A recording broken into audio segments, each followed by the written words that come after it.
But the SEC full chaos this past weekend, what does that mean, you think? Does that mean that every week that you win is a big win in these major conferences? Or what do you think is the big message out of what happened on Saturday? Yeah, well, I think the playoffs have been a great thing for college football, but I also think the playoffs have made people more outcome oriented. Like if a coach stands up and talks about getting into playoffs and you got to go to Oklahoma and play, I'm just using Alabama as an example, and you got to beat Auburn in the Iron Bowl, your focus needs to be on what do I have to do to play well in the game that I'm playing in? Like what's important now? What's important now is the game you're playing in now, the play that you're playing, the quarter that you're in. And all these teams are good enough, especially in the SEC. It's such a deep conference, that a 5-5 team is a good enough team to beat, probably anyone in the conference. So you can't ever let your hair down in any kind of way and not be psychologically ready to play. And I think, when you watch the game, things that are indicators that guys don't have the right mental intensity to play is missed tackles, guys missing blocks up front, guys dropping balls. Those are kind of lack of concentration things that come from not having the right mindset. And that means you didn't approach it right in practice for that week. And then when you show up for the game and you think you're just going to show up and win, it just doesn't happen that way. So, it should be a lesson for everybody. But I think we have more roller coasters, in college football right now than we've ever had before. I think part of that is the players are temporarily committed.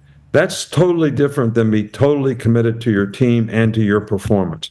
These guys can be thinking about, well, I'm not getting enough playing time. I'm not catching enough passes. Where am I going to go next year? I mean, all those things are distractions in terms of what your performance is and what your focus is on the task at hand and what your commitment to it is. Yeah, because you're not really playing for school. I'm not saying this is not everybody, not everywhere, because obviously there's some places that have people all in playing the right way. Oregon hasn't lost. Obviously, they've had no hiccups. There's other schools that are dominating and everything like that. But we were talking about this, I think, with Aaron yesterday, about him catching up with his Cal teammates from 2004, 20 years ago or whatever, and they started telling stories or what it was.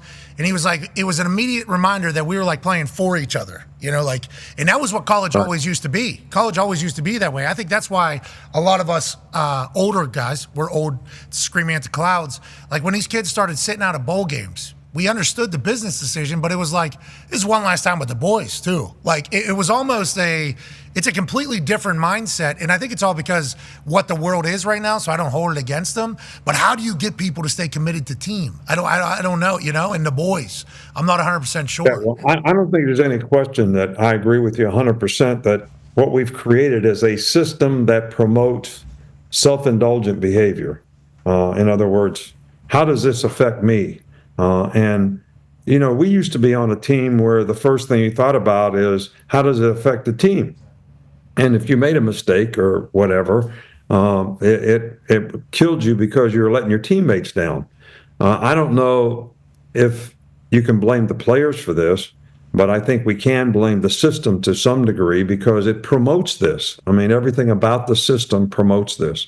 You're not as committed to your team. You can leave whenever you want. You got guys getting in the portal in the middle of the season. Starters. And then, you got guys worrying about where they're going to go based on how much money they're going to make or how much playing time they're going to get. So, a lot of these things have these guys are 18, 19, 20 years old. All right. So it's more difficult to handle those things when you're that age.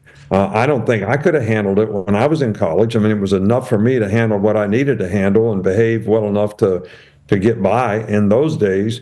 So I just think it's really, really difficult for these guys to stay focused at the level they need to stay focused at. And the real bottom line of it all is everything's based on performance.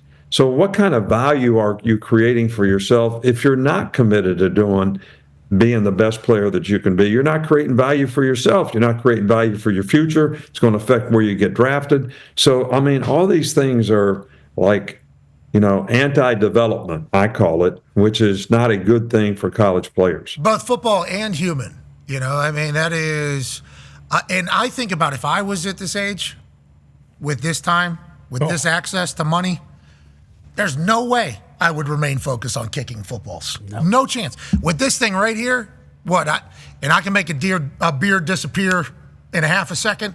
Okay, cool. All I got to do is do this, put it up on the internet, then I can sell merch. It's like there's so many. For a lot of people, sports was an avenue to change the trajectory of your family tree. Okay, so I was one of those people. I think there's a lot of those people that are in there. Kush was one of those guys. Like, that was the main goal. That was hey, this is what we're working towards. This is how we do this. And I wasn't perfect by any means, but it was like trying to get to the money. But now you can get to the money and you don't really.